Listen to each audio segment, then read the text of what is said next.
Well, another researcher was wandering around and he noticed something. There were these ants on the ground and they were all walking in a line to piles of sugar. We'll call this a pile of sugar. And he asked himself the question, how do the ants find this pile of sugar? So he studied it for a while, and it turns out here's how ants do it. So ants leak a little substance called pheromone while they walk around. And it turns out the more excited an ant is, the more pheromone it leaks.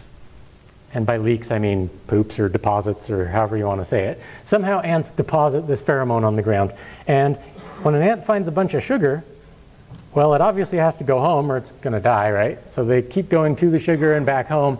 And when they've got sugar in their stream, now they're leaking pheromone all over the place.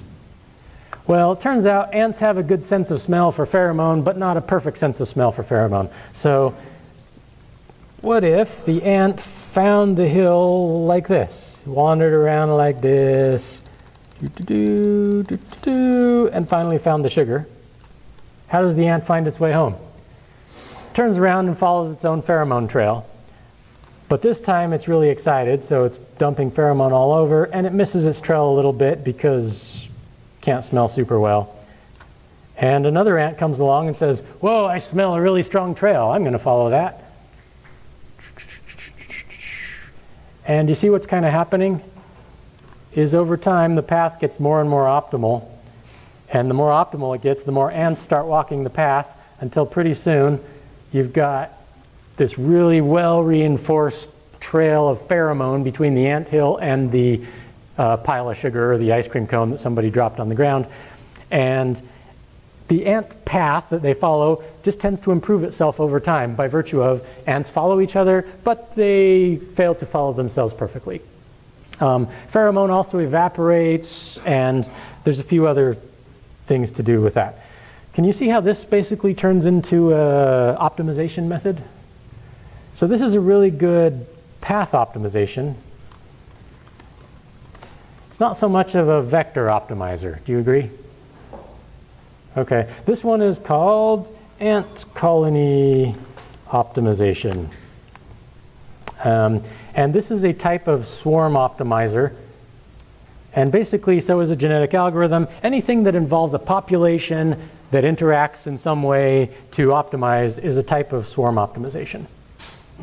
Okay, somebody said, hey, we have bird-based optimization and ant-based optimization. What other creatures are there in the world? And they discovered bats. Yes, there's an algorithm called bat optimization. And I have no idea how it works, but it has something to do with bats. Okay, then there's wild buffalo stampede optimization.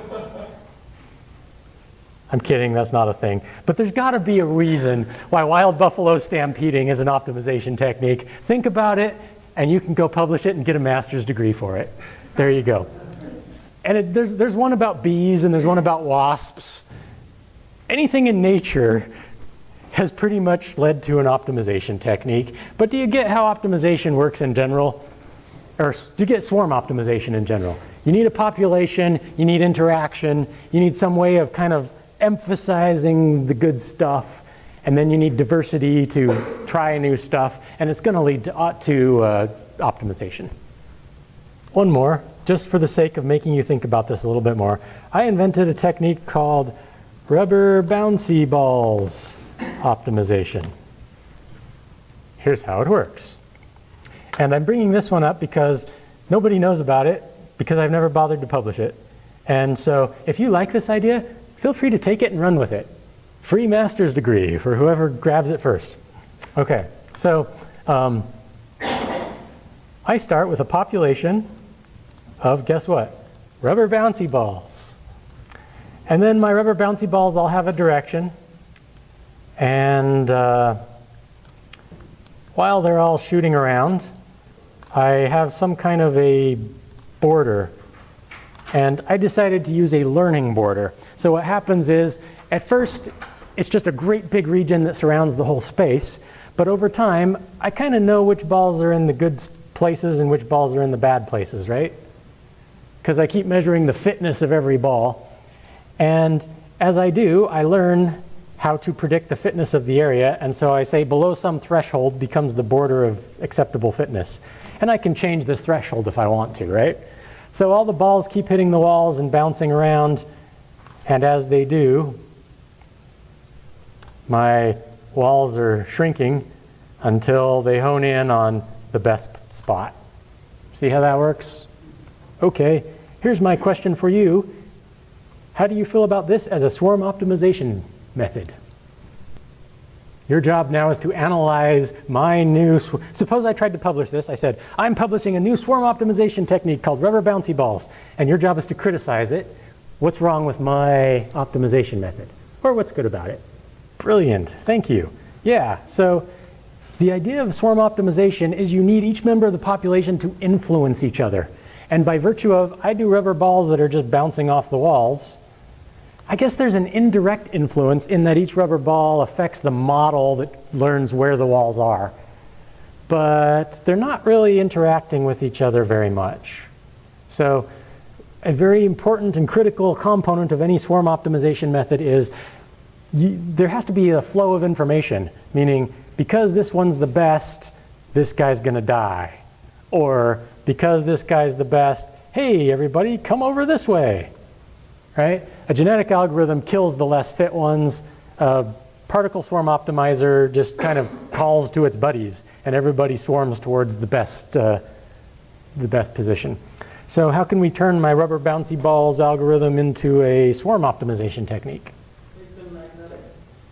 Sure, you could make them magnetic. Now it's rubber magnetic bouncy balls. That sounds kind of awesome, right? Except it's not inspired by nature. What in nature attracts each other while bouncing? I don't know, you've got to be nature inspired if you're going to do swarm optimization. Or maybe we need to break out of that tradition and, okay, there was some bad pun in there.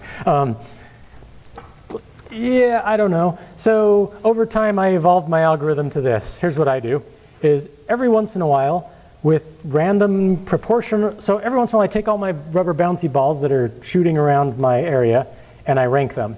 So sort them by their awesomeness, and then probabilistically, according to how high they are ranked, I teleport one bouncy ball to the location of another bouncy ball, but I don't change its velocity or direction.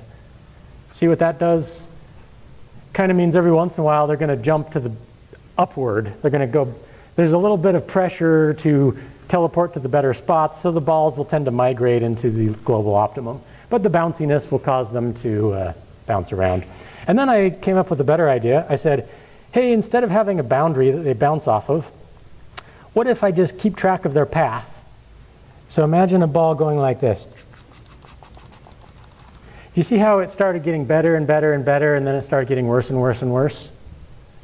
Well, what I do is when it's getting better, I make the probability of bouncing really low, and when it's getting worse, I make the probability of bouncing really high. What does that tend to do?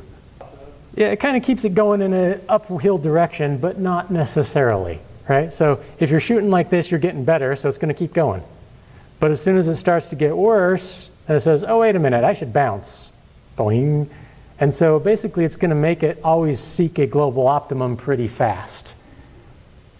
I thought that was a clever idea. Now I don't need a boundary anymore. And so whenever I'm decreasing in quality, I say high probability of bounce. And then they teleport to each other. And then because there's so many of them bouncing around, it kind of becomes a swarm optimizer. And there you go. I never bothered to test it. As I said, free master's degree if somebody wants it. Just go explore it, prove that it's good for something, compare it against ant colony optimization and particle swarm and genetic algorithm, show that it's better, and now you've got something to publish. On that note, let's talk about grad school. Every class has to have the grad school lecture, right? Okay, I'm just going to mention it really briefly. Should you or should you not go to grad school? Yeah, so here's the answer to the question, according to me. Here's my approach for determining if you should go to grad school. This is called the go take a shower approach. Forget about the dumb question, go take a shower. When you're done, you come out of the shower and you think to yourself, what did I think about? And if you were thinking about, I am sick of this school, how can I get out of it? Guess what? You need a break. If you were thinking to yourself, I need $1 million, how am I going to get $1 million? I need $1 million right now. You probably need an MBA. Go visit the business school and work on an MBA. And if you're thinking, how can I utilize particle swarm optimization to improve genetic algorithms to make neural networks solve mankind's deepest problems, then the decision is already made. You will end up in graduate school because your drive for solving intellectually challenging problems will pull you into there. Do you know what graduate school is like? See what we did, how I was talking through an idea and analyzing some of the problems of how it works and how it didn't work? That's graduate school. You sit around and you think of ideas and you try it and you see how it works out. And if it doesn't work out, too bad, try something else. That's what you do all day. It's in the same location. It's in a university just like elsewhere. The difference between grad school and undergrad is this. In graduate school, one, your professor doesn't know a lot more than you do. So instead of telling you the right answer all the time, he's going to tell you, go try it out, see how well it works. And you're going to have to come up with ideas, and you're going to be on your own a lot more. And the other thing is when you take classes, the teachers actually care. Why? Because you're actually doing the stuff that they do all day. You're advancing their research instead of the stuff that they did 20 years ago and just want to get you out of the way because they want to go back to their research. Does that make sense?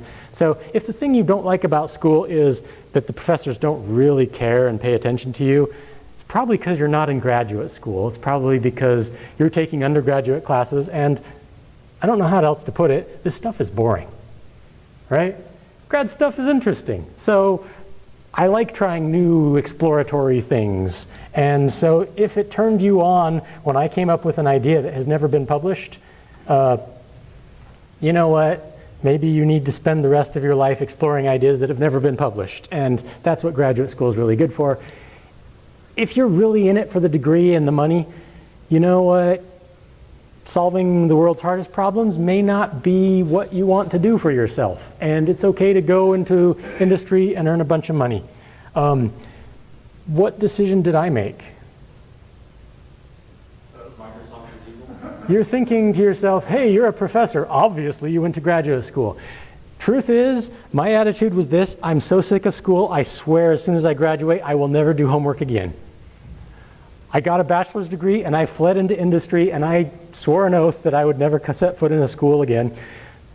I lied. I didn't like school. I was tired of it, and I needed a break. For me, the right answer was not graduate school.